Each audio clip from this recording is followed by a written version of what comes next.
She's mighty, mighty, just letting it all hang out. She's a brick house. I like lady stack, that's a fact. Ain't holding nothing back. Ladies and gentlemen, once again, that is the Commodores and Brick House. And once again, this is Apples to Apples on the Alive and Social Network. I am Father Scott. Well, that was going to sound weird. I am the Father, Scott. And Drew, are you out there or are you still sleeping? No, I'm here. I got up. You got up? Drew, for everyone that is listening or will listen, is at college back in D.C., so this was hit or miss. We weren't really sure if he was going to wake up in time or not, so I brought his little brother just in case, but apparently he's there. What's going on out there? Not a lot. Not a lot. It's a big day for the show, though, because we have our first live in-studio audience. We do? Yes, nervous. I'm a little nervous. Are you? It's a whopping 4 people. Well, that's 4 more than we usually have. So we're going to have to, that's true. Hey, before we get started on all of our, Facebook housekeeping, as you call it, do you know what happened 25 years ago today? I do. You want do? to tell the people or you want me to? Well, it involved the Griffey. It's ironic. It involved a father-son duo. Ken Griffey, Jr. and Senior, or actually Senior and Junior. You know what they did? You want to tell them? They both started for the same team, and they batted second and third, I believe, both for the Mariners. First time ever. I think only time ever, maybe even. And I'm not sure. They both got a hit.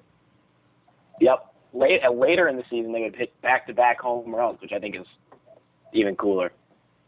They did? That is very cool. Yeah. They actually did. All right, well, that was the original plan for me and you, but you didn't hold up your end of the bargain. So I didn't. I was way better than you were. Yeah, but once you were in the majors, it wasn't worth me worrying about, Well, you had to get there first, and you didn't. So. What's sort of awkward, too, is 25 years ago, I was still older than you are right now, so. Yeah, well, that's the other thing. Ken Griffey was 20, and his dad was 41. You would have had to be a 50-year-old man playing in the major leagues, which would have been pretty impressive on its own right. Right. All right, well, do you want to get to our housekeeping? Yeah, so this coming week, we've got Labor Day weekend, so the show will be on Saturday, time still to be determined. Special Saturday show. Yeah, for all of our Apples to Apples. For all of our young listeners who had to go back to school today, that'll be a special, very special live edition, interactive. We do have lots of questions, rumor has it, but Saturday's show, whenever that is, they'll be able to chime back in with us. So, all right, I didn't mean to interrupt. Go ahead. And then looking beyond that, the time will be changing on Apples to Apples for the live shows. It'll be moving to 2:30 Central Time because I do have to go to class here. So yeah, we had to change the time a little bit. We'll make sure to tweet out and send out a Facebook message about it, which means you have to follow us on Twitter to know what's going on. Right. Like us on Facebook. How can you do that again? You're going to go to Twitter and you get Apples to Apples PC. Search us, follow us, like us on Facebook. Twerk us, then you'll tweet know us. Exactly what's going on in the world. So we're gonna send all your twerks, tweets, Facebooks, whatever that is, the whole thing. Messages. The messages. You like on Facebook. Yeah. Well, however, I mean, why wouldn't you just like us in general? It's a good question. Hello, question. is this thing on? Question. Hello. What? Oh, I didn't. You weren't responding. I didn't know what you were doing. No, I was taking a drink of water. Are you all ready to go? So you want me to run that by you next time I want a drink of water? I would ask you. Well, it's now that I can't see it. Yeah, it probably would be nice. Okay, I'll let you know next time. All right. Well, you know what? We have. This is we also, before we get started, I think we need to thank, and it's almost getting to be the millions and millions of listeners out there. We have. It's pretty crazy, actually, but we actually had more listeners than the week before, which was phenomenal. So we need to thank everybody. Yeah, huge thank you to everybody who listens and continues to listen and helps us grow Apples to Apples as we go. We don't know, clearly there's people out there listening we didn't tell, and so we want to thank you guys for helping get the word out and letting people know. And we will soon have a special announcement on our merchandise. We've been working on it. It's in production.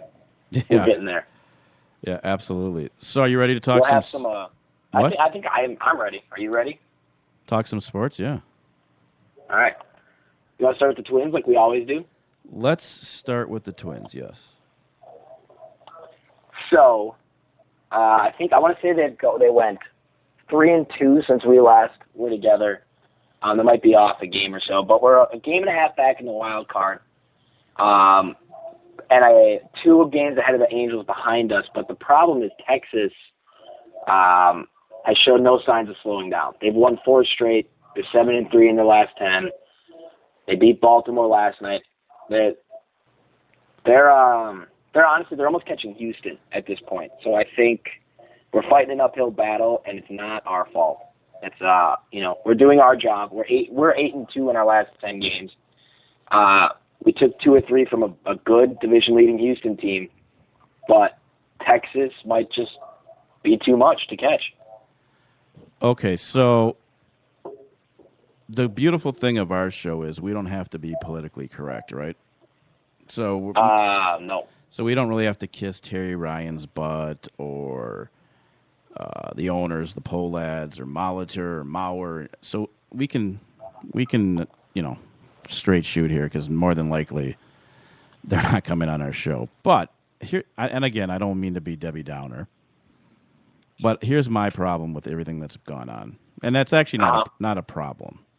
But here's the thing: they've done just enough to keep us interested, and they're a game and a half out of the wild card, which is basically maybe just one game. And they didn't really make any moves, and now it seems like it's going to be justified. And unfortunately, it just kind of it goes back to what we've talked about. If they would have just made a couple more moves, it's scary to think where we actually would be. Because let's be honest, Detroit sucks. Cleveland isn't as good as they thought they were going to be. Detroit sucks. You said that already. Did I? That twice. Detroit. Oh, I'm sorry. Well, I just wanted, in case anyone didn't hear it, I just wanted to. I really feel strongly that Detroit sucks. Chicago sucks. Yeah, Detroit's got enough problems. They don't need you. Well, I just wanted to. I really wanted to drive that point home that Detroit sucked, and then the Angels are sucking. Did I mention Detroit sucked? My point is. Once or twice. Okay, my point is that we really could have done something. So now we're just hanging around, and you know what's going to happen. My problem with the whole thing is just coming into this year, the Twins had low expectations. It was everybody thought we were going to be the bottom of the Central, and honestly, that was okay. We were building towards the future. We had all these rookies we were going to get going. We still were trying to figure out our pitching and everything, and that was fine. But at one point during the year, they had the best record in the American League. They're on top of the Central. They've shown they can do it, and it's just it's 67-63 is great based off the expectations for this year. But we've shown what we can do, and that's what makes it disappointing to me. Well, you right. Know what I'm saying? Yeah, and the pitch, it's even if they would have just added one more pitcher, one decent, it's very frustrating. We have no room for error. That's the problem. The pitching has been bad lately. Urban Santana pitched well yesterday, and Gibson pitched well the day before. But even Gibson only went 5 2/3. The pitching has been bad, and we've still gone 8-2 in our last 10 games. Right. We're winning. We're almost winning in spite of ourselves. That's and again, going back to not to beat a dead horse, but if we would have made some moves, had some people. We have a leadoff hitter batting .240. Our highest paid player grounds into a double play twice a game. We have our number one prospect. The number one prospect in the whole league is batting .200, and we're still hanging around. And so I think that's what's frustrating, is that you can see where we should be and where we can be, but you said, it's just one thing holding us back, whatever it is. And here's something, pitching, whether it's not making a move, whether it's lack of a consistent short, whatever it might be. Here's something I've noticed, and maybe this is the coach in me, and I'm a little surprised with Paul Molitor. they don't. A guy like Paul Molitor, play the right way, blah blah blah blah blah blah blah, hustle.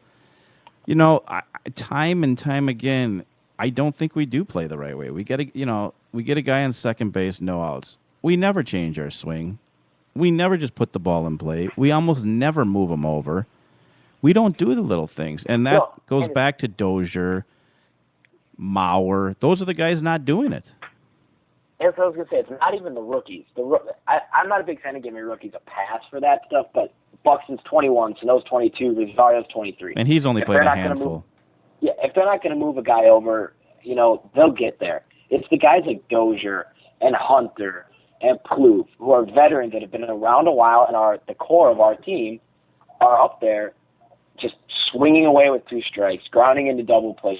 Like you said, they're just not doing their job. And we're managing to win in spite of that, but we could probably have 70 wins right now if just a couple times, instead of trying to hit a 3-run home run, there was a sac fly or just a ground ball. It's just, like you said, coming with Molitor as the manager, you think you get that stuff, and we haven't really, especially lately.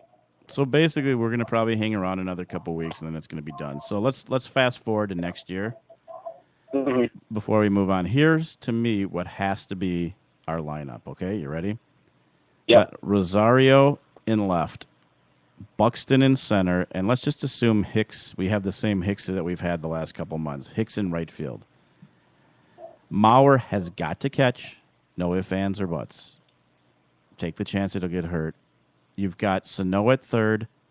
We have to go get a big-time shortstop. We can keep Dozier at second, and we need a big-time first baseman. Plouffe can back up can back up third, back up first, can DH. Maybe you keep Hunter as a part-time DH, and or you also get a DH. And then not to mention that we need to completely we've got 100 pitchers, and 97 of them can leave. We need to revamp that. Yep. Thoughts?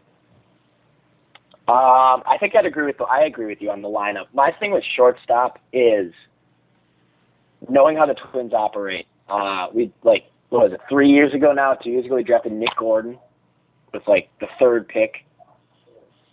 If they go out and get a shortstop, it's gonna be a guy for a year or two.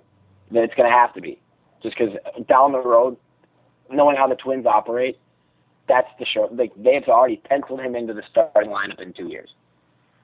Right. And I agree that we don't have a shortstop right now. We need one, and we need one for next year because we can contend next year. But it's gonna probably have to be some sort of rental, I guess is the only word for it. Kind of like a Tulowitzki. You could have for a year or two, and then if he goes on his way, that's fine because we have a guy coming. No, I get that, but that's what we need, and maybe they can get by with Santana. I'm not saying having this high draft pick in the farm system is an excuse to not go get a shortstop. You understand what I'm saying? Yeah, no, I get it. I just we've got some pieces, but all the good teams have pieces and then go out and get the big guys. And yep. Hunter was a nice story, nice guy. He had a great beginning to the year, and he's done nothing but slump the second half of the year. He's 50. He's tired. Yeah, and it's clear because he's gotten old. And a full season's tough to play at his age, but he's good. He is good to have around. Like you said, as a pinch hitter here and there to play a couple games, he's not bad to have. And Mauer, he really isn't. Mauer is only good to us at catcher, and I don't mean to be mean, but on the off chance he gets hurt, then insurance pays the rest of his salary, and he's gone, and they don't have to be the bad guys. I mean, he's hitting 270. Yep. He's not horrible. I understand, but not at that position that he's at. You need a lot more. You need more out of your first baseman. I agree. Anything else on the Twins? One thing I have about the Twins going forward, heading into September. Any possible September call-ups you're excited to see? Excited to see get a chance, maybe? Well, what are they? So they're going to call up Hicks. They're going to call up Vargas. They're going to call up Santana. Hicks is hurt. No, he's back. He DH'd yesterday. He's going to play the field today. Well, it might just be like a rehab thing. I don't know if he's actually down there. He's in Rochester, and their season ends next weekend or this coming weekend. Yeah, but that's where. Oh, okay. So he'll be up. Santana will be up. Vargas, I suppose, all the pitchers that are too good to trade. We'll have to see. The weird thing this year is that they're actually trying to win games instead of just trying these guys out. So I don't know how they're going to I was thinking the same thing. I think we'll probably see Jorge Polanco again at shortstop. He played a couple games earlier in the year. He might be the only guy we see actually play full start a game in the field. The only other one I would see is Max Kepler. He's a corner outfielder, left and right. Depending on Hicks's health and how he is when he comes back, he might sneak in a game and right. He's batting 320. I had his stats here. Hold on. I'll find it. Anyways, he's batting 320 or something in Double-A. 320 for his righties, 323 for his lefties, and Hicks struggles so much against right-handed pitching, he might get a chance to play one game or two here and there. Right. That'd be the only other guy I could see making an impact, and it's because of they're trying to win games. They're not going to throw out some random guy in left just because they want to see what he's got when we got a chance to be in the wild card. And they've got one more big road trip coming up, and I guess we'll see after that. Can I go ahead? Well, I was going to say we got to go to Houston, and those games are going to mean a lot to Houston with Texas kind of breathing down the neck now. So those are going to be big games for both teams. And both teams are going to really need those games. And we just beat them 2 out of 3, and they're probably a little bitter. So you're is that it with the? I don't mean to interrupt you. No, that's fine. But I just got handed. I just got something. It's kind of cool with you gone because you used to do all this stuff. I just got handed something hot off the presses. You're a big fantasy guy. Fantasy football guy, sorry. In case Mom's listening. You're a big fantasy football guy, right? Yeah. Have you ever heard of DraftKings? I think so. I think I've seen their commercials. All right, well, sit back and listen. I'm going to tell you a little story, about a 60-second story. Unless I screw it up, it'll be a lot longer. But, Drew, do you know that there's only a few more preseason games to go before the regular season kicks off? And you, Drew, could start the season by winning $2 million in Week 1 at DraftKings.com. They're America's favorite one-week fantasy football site. Do you know it's the biggest fantasy football contest ever? $10 million in prizes are up for grabs, including $2 million for first place and $1 million for second. You know what 1 week fantasy means? No season-long commitments, Drew. And you don't commit very easily. So it's a fantasy football on demand, so to speak. Play where you want, when you want, with the players you want. Just pick your players, pile up the points, and pick up your cash. That's it.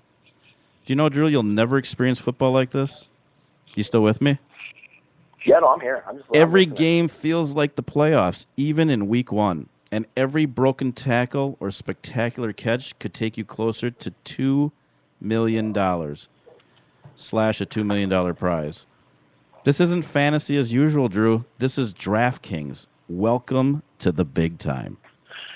Wait. Hurry to draft. There's no, and this is the most important part. A call to action, so to speak. Hurry to DraftKings.com right now and use promo code Spreaker. That's SPREAKER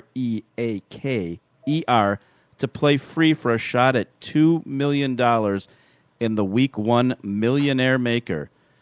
Again, enter Spreaker, SPREAKER, for a free entry now at DraftKings.com. Once again, that's DraftKings.com. What do you think of that? That sounds a pretty exciting offer. NFL's starting up. Preseason's coming to an end. It's fantasy football time, and that's a good way. That's a good way to get started. I would like $2 million. Would you be surprised if I told you I did that all from the top of my head? Yes, I would be. Because I don't think you did. Okay, well then I won't tell you that. All right. So speaking of what? I would say I'd probably believe, because I know reading's never exactly been your strong suit. So whoa. That seemed a little smooth for you to be reading it. What did you just say? Nothing. I said you did a very good job. Reading's not my strong suit. Just because I don't like reading doesn't mean I'm not good at it. Okay. Wyatt and Will gave me a standing ovation when I was done. It went so good. I'm proud of you. You had to face some adversity this week. I did. And you responded well. Was your audience? Was your live? The show. You had to read that promo, and you came through big. And well, all the listeners and myself are proud of you for it. Including your studio audience? I'm assuming they're being respectful to the show and just and listening and enjoying in peace. Oh, okay. All right. Well, let's get to your favorite subject, the Vikings. Well, where do you want to start with the Vikings? First off, Mike Zimmer continues to be undefeated in the preseason in what has become the most inconsequential winning streak in the history of football. Correct. Teddy, more than likely, is finished in the preseason. Teddy football? Teddy Two Gloves. That's what I like to call him. He finished we're assuming he's not going to play the next week. Most starters don't, and especially with our extra game, you got to assume they don't. Teddy, for the preseason, has gone 29 of 35 for 295, a touchdown, no interceptions, and what I think is the most exciting part for looking at the team is just one sack. Our offensive line has been suspect for a while, and just one sack in the whole preseason, especially with Lonehold going down, is something to be excited to see. And again, he 7 for 7, 6 yards? No, it's 86. Oh, 86. Well, one of them was a 30-some yarder. It goes, well, I'm not going to, you know what, I'm not going to, hang on. You're going to like what I'm about to say. I'm not going to be Debbie Downer, Sour Scott this week. I'm going to give them a break this week. Nothing but positivity from me. How's that sound? Since you're back at college. I would appreciate that. Because I think you have been a little too negative when it came to the Vikings. I think they've performed, they've played well, and you're not giving them that they may deserve. Now, I'm not saying they're going to win the Super Bowl. I'm not saying they're going to win the division. They'll probably go 8-8. They'll probably go 9-7. But if you look at this team we have right now compared to some of the teams we've succeeded with and gone to the playoffs in the past, with a much better coach now in Mike Zimmer, I think, there's reason to be excited about this team. Can you at least agree with that? I think he's a great coach. I really do. So I would absolutely. No, I know. I would agree with that. In addition, it's a young team that's going to do nothing but get better. Everyone's kind of finding their roles now. Yeah, Teddy's not going to throw for 400 yards, but it seems like he's going to make good decisions. He can get us down the field. And like I said, we're not going to win 13 games and win the division. But there's definitely reason to be excited about what you see. Well, he's probably played about a full game, I'd say, in the preseason when you add up all his time. And if he had a game and went 29 of 35, 95, a touchdown, and no interceptions, that's a good game out of your quarterback. That's a great game out of your quarterback, especially when he could have been handing the ball off to Adrian Peterson the whole time. He hasn't done that once. Adrian Peterson hasn't even broken a sweat yet. And Teddy still only threw 6 incompletions all preseason. It was pretty hot in Dallas. He was sweating. All right, now don't take these. Hang on. It was hot for him in Dallas a few months ago, too. All right, slow your roll there. I'm going to say 2 things. I don't want you to take them as negative because I promised I wouldn't be negative. Okay. But I don't think Teddy's going to throw for 400 yards the entire season. Now, he might throw at an 87% completion rating, but okay. And that's not negative. But here's my one, and today's not really the day to bring it up, but I'm thinking about it. My one problem that I think the Vikings are going to have, well, they're going to have more than one, but the problem is that we got when we compete with guys like Rodgers, to get to the next level, you need that stud quarterback. I think Teddy's going to keep us in games, not make mistakes. But Rodgers, Brady, depending on if his balls are the condition of his balls, that probably didn't sound right, did it? No, okay. I don't think it did. But I knew what you were saying. So. We'll take that out. You know what I'm getting at. Those are the guys that take the teams to the next level. No, and honestly, I don't disagree with you there, but I think the hope is that going forward, if all clearly the more or less the only thing Teddy hasn't done well is throw the deep ball. And I think the hope is if he can figure that out, with a little more experience, a little more practice, that he can be one of those quarterbacks. I'm not saying he's going to be a Hall of Famer. I'm not saying he's going to be a top 5 quarterback. But he's a smart quarterback. He's accurate. He's got a great smile. He's decently mobile. Great smile. Great smile. Pleasant demeanor. I think the deep ball is something that he could. That's something he can learn. I guess is what I'm trying to say. All right. It's not like he's dumb and he's not going to get any smarter. Like the deep ball is something you can learn and get better at.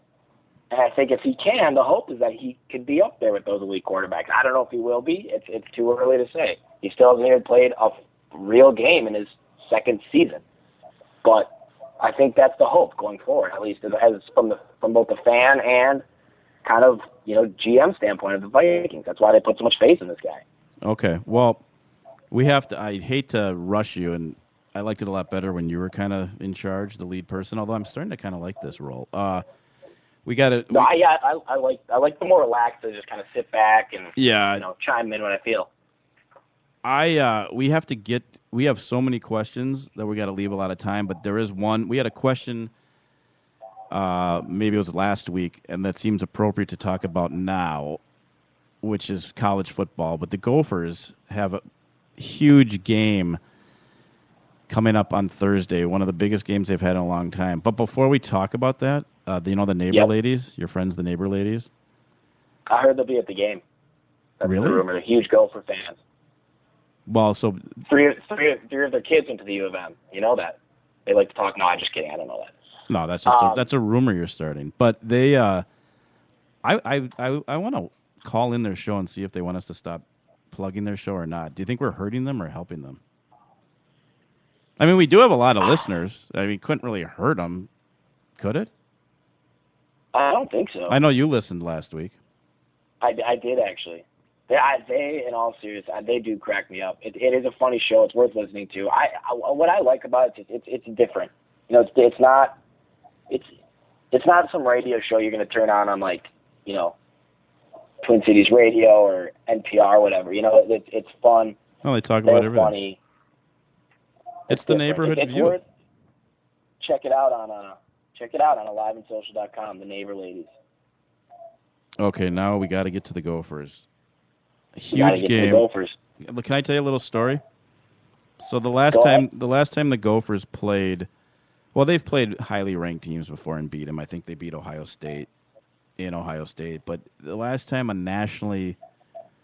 we kind of had this scenario, goes all the way back, and I know there's some in between, so don't chime in, people out there. But 1983, there's a little game between the Gophers and the then, not in our conference, but the national powerhouse Nebraska Cornhuskers. Now, I'm not saying this to scare anyone, but the final score in 1983, well, I'm going to do it this way first. First quarter, Nebraska scored 21 points. Second quarter, 21 points. Third quarter, 21 points. Fourth quarter, 21 points. Very consistent. You know what that adds up to? Huh? I'm sorry. Are you not listening? We could just turn your mic. No, I did. Well, you said they scored 21 points in each quarter. That's 84 points. Yeah, we lost a lot of points. We lost 84-13 the last time we had this big, kind of this big home matchup, and I don't know. To be honest, I don't even remember how good our team was last year. But we've got the leading Heisman Trophy candidate coming to town Thursday night. Nationally televised, the number 2 ranked team in the country. A little bitter they weren't involved in the playoffs last year. What do you think? First off, I don't think they're going to score 84 points just because I don't think our offense will give them the ball for enough time to score 84 points. The way we play offense, it's 35 seconds to play, and they run and the clock runs, and I have nothing wrong with it. I'm just saying, it won't be 84-13, but I wouldn't be surprised if it was 35-0. You don't think we'll score? The Gophers, they're okay. Jerry Kill is a great story. He took a program that was in the dumps. He turned it around. They've won some big games. There's some excitement since TCF Bank opened and everything. But TCU is rolling into town with a chip on their shoulder. like you said, they're a little bitter about last year. They don't like that they're getting overlooked, that everyone's just assuming Ohio State's going to win it all again. I think they have something to prove, and I think the Gophers may be the unfortunate victim of that. I've got the Gophers this year, because it is prediction time, at 7-5. So I'm not even kidding. I was going to say 7-5 as well. So I've got them beating, and I got this from memory. I might have the teams wrong, but they're going to beat Purdue, Illinois, Kent State, Ohio, not Ohio State, Ohio. I think Nebraska, Michigan, and I think, well, Illinois, they're in disarray, and I think we're going to beat Wisconsin at home this year. I think so too. I think that's 7 wins.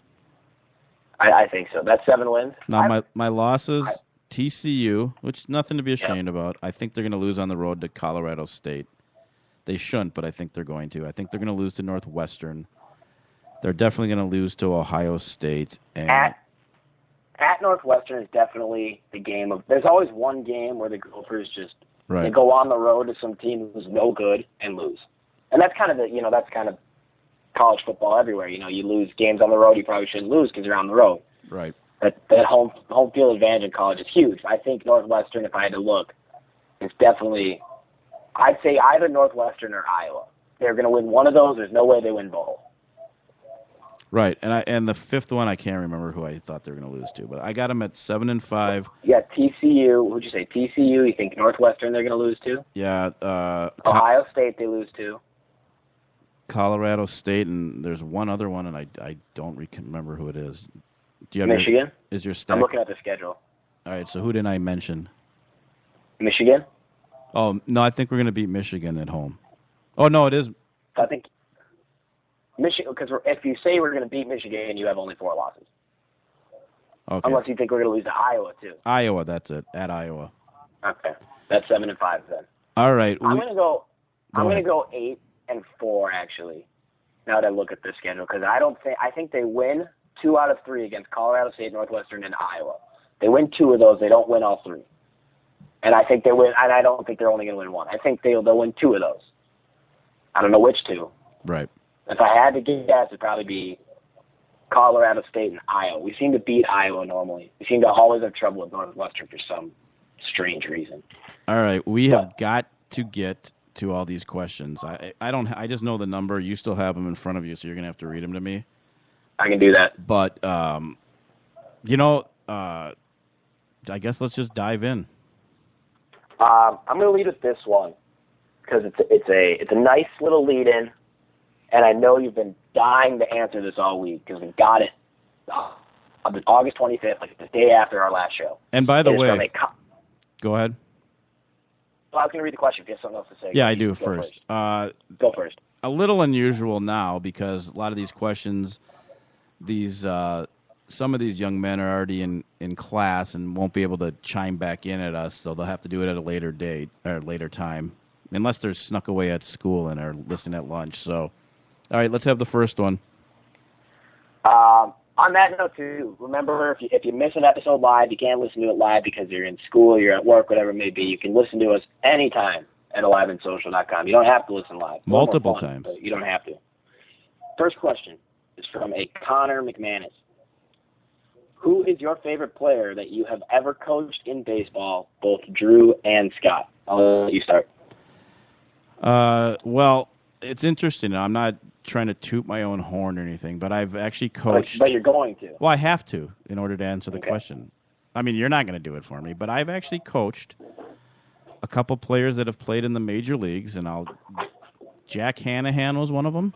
For those that he went to played for the Gophers, he's played with the Reds, the Indians. I think he's in China right now. He played for the A's for a while. Yep. Too. So he's one of them. I've coached a player that ended up playing football for the University of Minnesota, played a year for the Northern Pike in the indoor league, and ended up in his last job, fortunately just got fired, was the head football coach at the University of Houston. I've coached... Did he coach while Case Keenum was there? I think so, yes. He coached... He had set all those records and everything? And he was the top assistant under Kevin Sumberlin, or whatever his name is, before he went to... wherever the heck, Texas A&M. So Yep. I actually coached the wife of the University of Iowa basketball head coach. They met while they were at Notre Dame together. I've actually coached a lot of people that have done some things. So you would think this would be a really hard question, but guess what? It's not. It's not. Nope. And I've coached you. I've coached Will. I've coached Sam. My favorite player I've ever coached has to be Connor McManus. It's just that simple. You think he knew that was coming, and that's why I asked the question? He just wanted a little airtime? I think he probably knew. All right, next question. I'm also going to go with Connor McManus. I think there's no competition. Sorry to everyone else out there. Right. But I think honestly most of the kids who we coached would agree that Connor McManus would be their favorite too. Oh, absolutely. I don't think it's a competition. All right, next question. All right. This one comes from someone close to home, a lot closer to home for you than me. Sam Applebaum. Wow. That's strange. That's my brother's name too. Yeah, that is weird. Thoughts on the high-scoring Little League World Series championship game where every hit was a home run. Score was 13-10 in the third. Disgrace to baseball. Now, I watched the highlight this morning because I didn't watch it because I can't stand watching it, but I saw this question. I had to do a little research. Not every hit was a home run. There was one hit I saw that was not a home run, but it was like a ground ball that went through the pitcher's legs. Could have been in there. I think I've sort of said this before, and we haven't got a lot into it, and I know what I'm about to say is on the same level as telling people that there's no Santa Claus, Hanukkah Harry. I know Santa Claus doesn't matter to us, but there's a lot of impressionable listeners out there. Okay, Tooth Fairy. Well, no, there actually is a Tooth Fairy. Easter Bunny. I think, but I'm going to say it anyways. The Little League World Series is a joke. It's fun. It's fun to watch the last game. It's fun to listen to the announcers talk like they're major leaguers, which is insane. I think the announcers are the least fun part. It's more fun to goof on them. But honestly, and you know this, and kids that are out there know this, you take those kids. First of all, they shouldn't have 13-year-olds playing. It's ridiculous. They're too big. They're too old. And they're playing on too little of a field. You take those kids and put them on a big field that normal 13-year-olds play on, 90% of those balls are caught. Some might hit the fence. They don't know how. The outfielders would actually have to run after a ball, not 2 feet and they're right next to a guy. I don't think they're learning. I know it sounds crazy. I don't think they're learning baseball. Yes, the big, huge 5'10", 13-year-old is going to be able to throw hard from 46 feet. I get it. And probably isn't actually 13. Right. The other big kid is going to be able to stick his bat out and is going to go over the fence for a home run. But it's not real baseball. And I'm going to say this again to the Little League people, and I've said this in an earlier show, but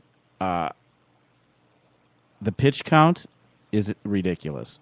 You can pitch 85 pitches, but they can all be curveballs. Again, if you really care about their arms, you don't let them throw curveballs.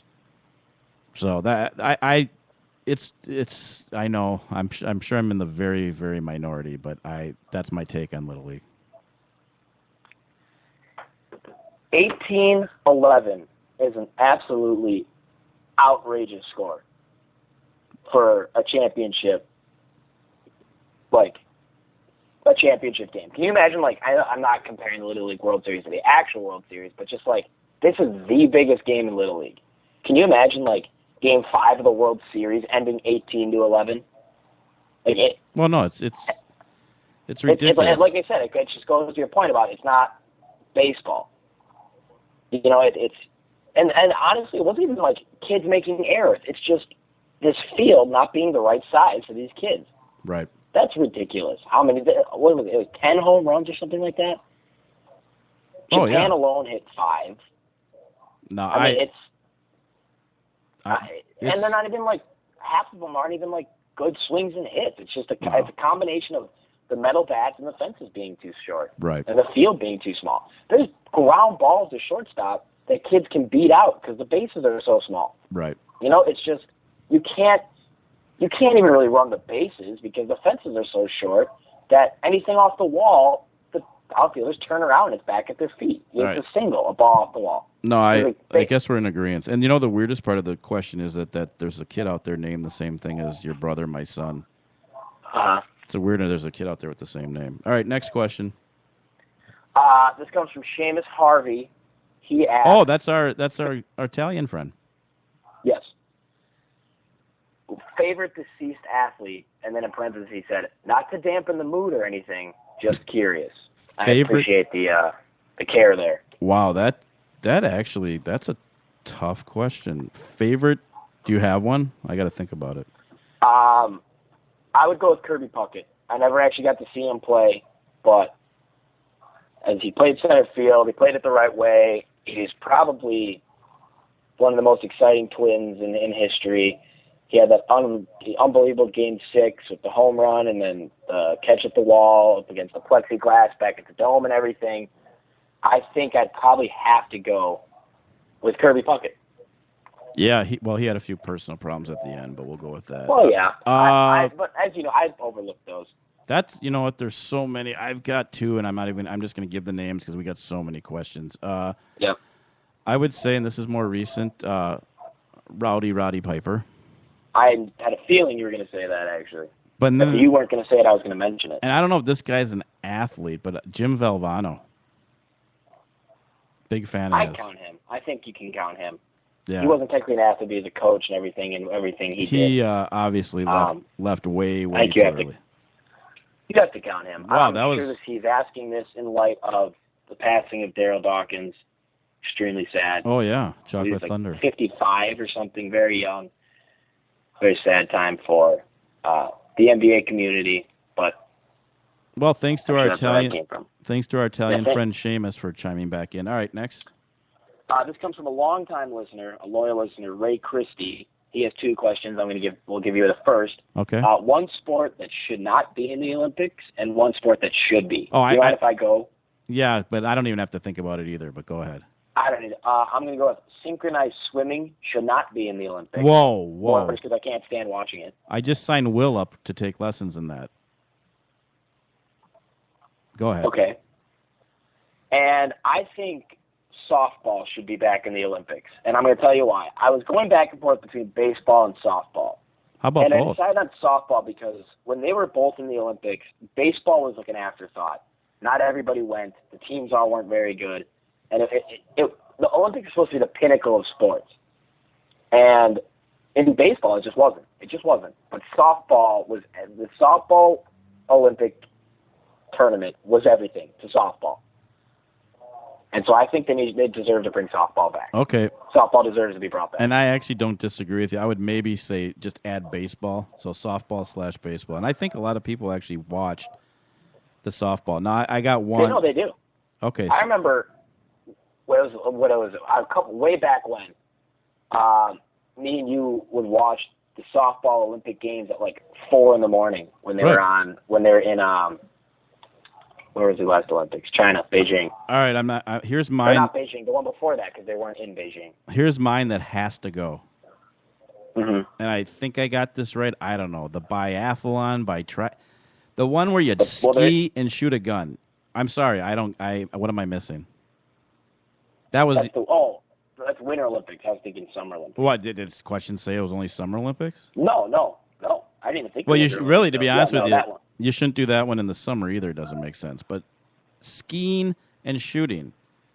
But on another... I think it's biathlon is right. That's what it's called. Whatever. It's stupid whether... It could be the skiing and shooting games, and it's stupid. And then one other small one, and I don't want to spend a lot of time on it. I'm not a fan, and I know the skiing is going to be the one maybe fatal flaw to this. I don't think tennis and golf, like the individual sports that we see at Wimbledon and the U.S. Open and the Masters and the French, why do we need the Olympics for that? It's the same thing one more time that summer. I'm not a fan of it. And I know they should have the right, blah, blah, blah, blah, blah. I don't think it's any different. It's the same golfers, the same tennis players. Now, the skiing could be, but skiing is not at the same level. There's not 5 majors for skiing. I see what you're saying. I don't know. All right, next. I don't think you're wrong there. I actually looked at how the golf is going to work this morning. It's going to be because I was kind of skeptical about it. It's going to be just a regular 4-round tournament, Right. as always. And the people that qualify, it's the top 15 golfers in the world, regardless of nationality. And then the next 45 whose countries don't already have 2 people participating. And I went through and I looked at the names you're going to get. You're going to get some good golf. Well, Assuming of course it's good golf, but and then we got to go rapid fire. But the women's Olympic golf, they might as well just hold it in South Korea because that's all that's going to be in it. All right, go ahead, rapid fire. Here we go. What's more foolish? Also from Ray Christie. Ray asked a lot of really good questions, by the way. He's got some shirts coming his way. Yep. All right. What's more foolish, voting for Trump or voting for Kanye? Oh, I had a feeling that MTV Awards would come up, and so I did watch them last night for research. Yeah. Number one, what I did learn is that it's not for me, and I probably can never watch it again. The Kanye West thing, and we won't get into it. We have so many. Wasn't Miley Cyrus the host? Yeah, she's. I can't imagine that was really up your alley. She's wacky, but not that that's a bombshell. But Kanye West talked for like 45. I don't even know what he said. He started to sort of apologize to Britney Spears. Oh. You know, when he went on stage with Britney Spears. That's Taylor Swift. What? When he went on and interrupted her speech? Yeah. That was Taylor Swift. Oh, whatever. And but then at the end, then he said he smoked pot, and then he said he's running. So back to the question. I think it would be crazier to vote for him because I think he is as crazy as Donald Trump is. Kanye West is absolutely nuts. I will say, we'd probably end up with a pretty sweet national anthem if Kanye West. Yeah, we'd have to change. Yeah, Betsy Ross would be out. Betsy Ross is the flag maker. Oh. It's Francis Scott Keys. So we wouldn't change the national anthem. Oh, so we wouldn't change the flag, just the song. Well, he might change the flag too, honestly. Who knows? I think Betsy Ross helped write the song, but I might be wrong. But go ahead. She may have. All right, next. I don't know. They're both dumb. Ray does ask some thought-provoking questions. He does. This is also from a loyal listener, Representative Mark Sanford. Oh, yes. Hello, Mr. Representative. He asks, and we've talked about this on prior episodes, actually, so if you're interested, go back and listen to our first 2 episodes. We have more on this topic. We'll be quick. Should Pete Rose be in the Hall of Fame? Oh. Well, again, you said it. We have talked about it before, but it's a tough one because if you go strictly by what happened on the field, the answer is yes. And his crimes, which were stupid, had absolutely nothing to do with, changing his ability or helping him get to where he is. Now, black and white, he broke the rules. Can't be in it. I will say that he should 100% be in the Baseball Hall of Fame, but maybe just banned from baseball. I know that sounds weird, but the Baseball Hall of Fame is the Baseball Hall of Fame, but he should be banned and maybe not allowed, if anything, just not allowed to participate. And I think probably they should revisit it anyways. I get it. He broke the rules. There were rules, and they were broken, and you have to punish him. I would put Pete Rose in the Hall of Fame.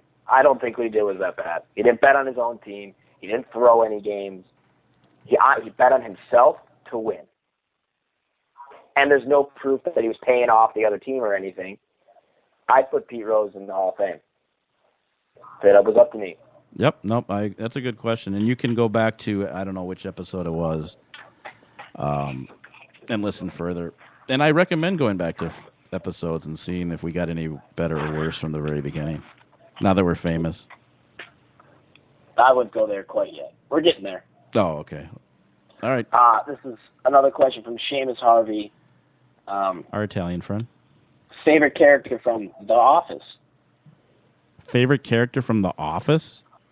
Yeah, you don't watch that show, do you? You know what? Can I just say the guy with the glasses and tie who sat at the desk was hilarious. Dwight. Who? Dwight. I'm assuming he's who you're talking about. No, I don't think it was him. It was the other guy sitting at the desk in the office. I think he was really funny. Oh, okay. I see what you're doing here. Okay. Way to pull my covers. I only watched a couple episodes, and I know it's kind of a cop-out, but I'm going to go with Michael Scott, who is... yeah, he was really good. The boss of The Office. Yeah, funny. Played All right. Sorry we couldn't give you more there. Neither of us actually watched that show. But we always... Moving on. Okay, move on. Well, moving on. Moving on. This comes from someone very like he's about 50 feet away from me right now. Uh-oh. Trevor Atkins. He asks, and he's from Philadelphia, so keep that in mind. Okay. Does tanking work in the NBA, and when will the Sixers be good? Well, I don't think that the Sixers have to tank. I think they're just that bad. But let's just go with the theory that they've been tanking, the answer is no, it doesn't work. And when will the Sixers be good?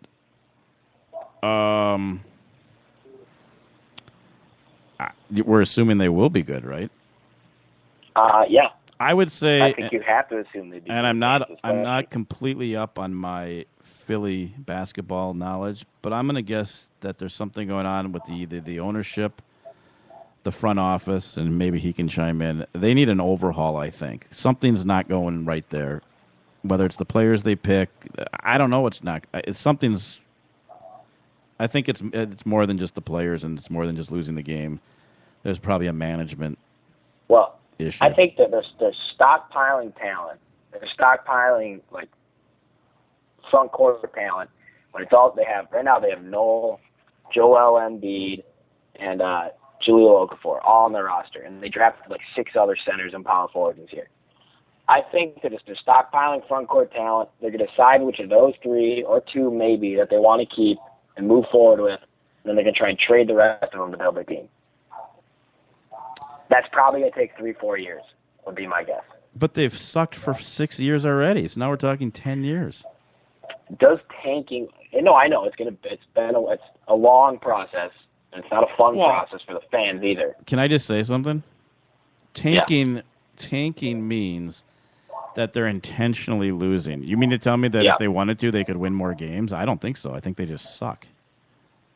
I don't see the Timberwolves tanking games. I just think they were that bad. No, they're just bad. They're just and bad. Philly's probably right up there with them. Does tank? I don't know if tanking. It's strange.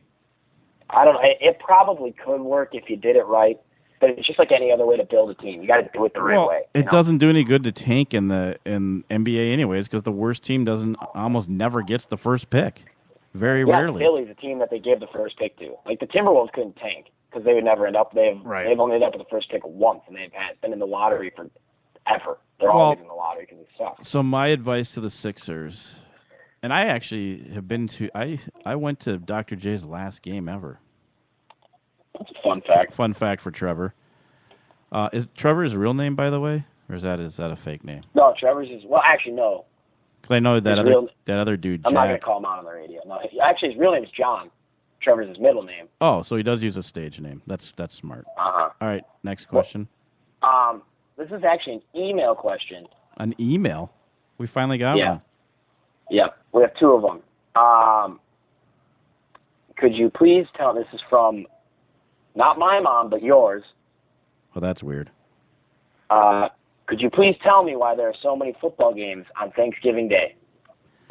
All right, I'll make it quick. Way back when the Pilgrims needed to settle a score, so they had the Cowboys and Indians play a football game.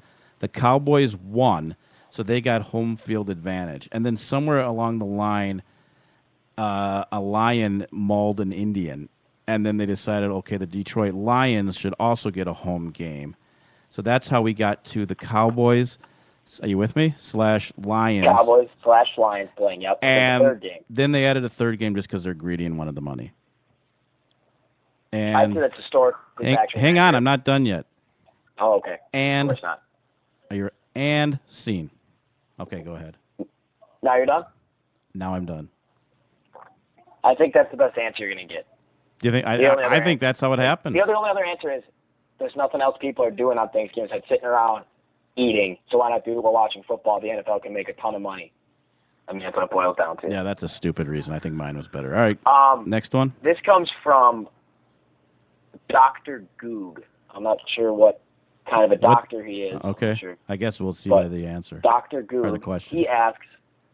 He says, Drew, my question is for you, me. Other than your uncle, who is your favorite sports personality? Oh, and Scott, if you could have lunch with any athlete, who would it be? I'm going to answer first. My favorite sports personality, without a doubt, is John Gruden. It's followed closely by Lindsey Zarniak. Lindsey Zarniak? Lindsey Zarniak. Oh, the tennis player. Huh? No. The ESPN lady. Oh. Lindsey Zarniak. You know who it is. I tell you to Google it, but you probably don't know how to do that. To do what? To work it? Yeah. No, you know who it is. If you saw her, you know it. She does all the stuff for ESPN, or she goes out, she does all the interview stuff for ESPN. She's like the new Erin Andrews. Oh. She's basically like the new Erin Andrews. Erin Andrews is probably up there too. Did her boyfriend get caught with drugs too? No, I don't think so. I think so she's not really like Erin Andrews. No. That's not allegedly either. I can say that actually happened. We only have 3 minutes left, so I'll have to. That happened. Favorite sport? I don't know. I'd say John Gruden. I would have to. Vince McMahon. If you could have lunch with any athlete, who would it be? Athlete. Oh, I'll still go with Vince McMahon. I guess he did wrestle a couple times. That does have to count. I've had lunch with some pretty cool athletes, but we can save that for another show. Another show. Yeah. All right. If we those were 2 email questions. You can email us. I know it's strange, but do we have any mail-in questions? Does any of them? I haven't picked up the mail yet, but if you did mail, allow 3 to 5 weeks, and I will get back to you. Okay. Back to Twitter. I got a question. I love when people twerk. Go ahead. You may have to explain what it means. From Jack Rowe, the real Jack Rowe, just in case you were wondering. Yep. Why does Rye Eichelberry lose every time he races? Now, could you tell our listeners who that is? That is a look-alike jockey at Canterbury Downs to our son, Sam Applebaum. And he's my brother, your son. Yeah. However, whatever. Why does he lose all the time? He weighs too much. He sucks. I don't know. I don't know a lot about. Bad. Yeah, he just does. All right, next rapid fire. I guess technically you could blame the horses. No. If you really wanted to, say he's got bad horses. It's never the horse's fault. I'm gonna go. I don't know. I'm not even gonna pretend like I know. All right, 2 minutes. Let's go. 2 minute warning. Let's go. That is, unless I'm missing one here, all the questions I think we had today. Wow. So let's just repeat what we said at the beginning. Big live show this Saturday. Time to be determined. We will take lots of questions, and you'll be able to chime back in, and it'll be a little bit more interactive. And then starting, Drew, do you have your calendar with you? I can pull one up. Actually, I do. There's a calendar on my wall. A week from Monday, we go to our new permanent time slot for the live show. Of course, that's if you're bored and want to listen live, but that'll be Monday at September. You're killing me, Drew. Really? I thought you. What are you paging through it? Don't you have like a? All right. Not next week. The week after. It's the 14th of September. Thank you. All right. So let me start over. So our permanent time slot live will be September 14th at 2:30. That's Central Time. I know you're Eastern Time now, and a lot of our 3:30 for those on the East. Hey, what happened to our listener in Africa? Is she still there? I don't know. I didn't ask her today. Well, did you see her? Because that would be an indication she wasn't in Africa. No, I did not see her either. Oh. I did not see her. I had not asked her if she's listening. Yeah, because it's kind of. I'm just going to say we are. We're going to go with which she is. I kind of feel bad we didn't have any international listeners today. I'm sure we did. They're laying low. Okay. So how do you think the first? Before we finish, though, are you done? Am I done? Like with? Well, I can be. Yeah, go ahead. I have something I want to say before we finish. It's always been a big pet peeve of mine. It's kind of a public service announcement to people who may be perpetrators of this. If you are over the age of 15, I'm going to set it at 15. If you're over the age of 15, stop bringing baseball gloves to MLB games as a fan. You look absolutely ridiculous, and half the time you miss it and you look even dumber. If you're like a father and you're sitting watching a baseball game in the stands and you have a glove, you're You got to stop. You got to stop. I noticed it when we were at the game before I left, and everyone around us, because his ball got hit straight to a guy with a glove, and he missed it. You know what's and weird? Everyone was making fun of him for it, and I was like, if you didn't have a glove, no one would have said anything. Well, you know what's weird about that? With a glove. The grown men with gloves always miss the ball anyways. Exactly. And you're doing nothing but just drawing attention to yourself when you do miss it. And like, you're a grown man. Stop. You're not 12 years old anymore. You don't need to bring a glove to a baseball game for the maybe one foul ball that may come within 3 rows of you. Do you feel better? I do, actually. Next week, my pet peeve. That's been brewing for a while. Mine's brewing for a while, too. Next week, I'm talking about beards in sports. I'm so sick of them. Okay, well, that's your pet peeve. I thought that was you saying. Well, no, I guess in case no one else is listening, you need to respond because I don't know. I mean, if there's other people out there listening, when I say something like that, that's fine. But on the off, I thought you were going to. We do this show together. More. It's give and take. Well, I thought you were going to elaborate more on that. My bad. No, so beards we will. I think it's beards just in the world. I don't think it's just sport right now. Okay, well, we can go that. I think they're more prominent in sports, but I'd say it's a worldwide thing. They're hip. Our new closing theme song is playing, Drew. Is it? How do you think it went, your first one from out east? I liked it. It's easier on me. I like making you do all that stuff. Well, we'll get a better system. All right, everyone. That was Apples to Apples. And stay tuned. We will see you very soon. Saturday. We'll see you Saturday. Goodbye. Have a good Labor Day, everybody.